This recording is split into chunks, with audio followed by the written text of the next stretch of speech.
Alright guys, it's assignment number 10 and we're looking at feedback and the magic circle.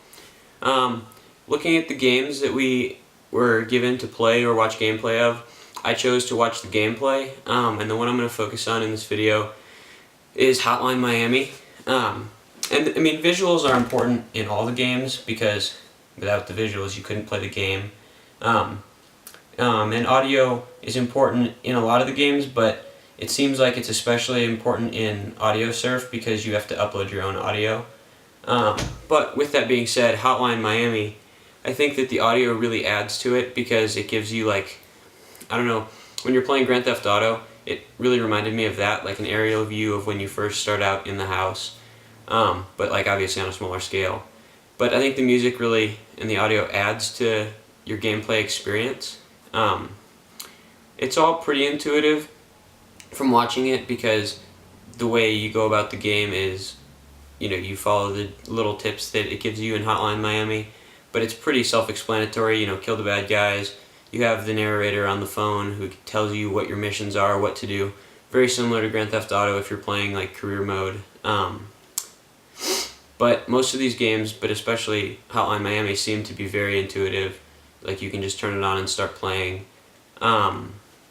Assignment 6 games, if we're comparing them to this, I could see myself playing Hotline Miami more than the Assignment 6 games just because the games in Assignment 6, they were great games, but they just seemed really simple and short, and I mean, they weren't, you know, a huge production of a game or something like that, but it just seemed very, very simple, and it didn't really make me go, ooh, I want to play that again, or I could spend a lot of time playing this. So yeah. Whereas Hotline Miami, it reminded me of, like I said, Grand Theft Auto, and I could see myself playing it more and more.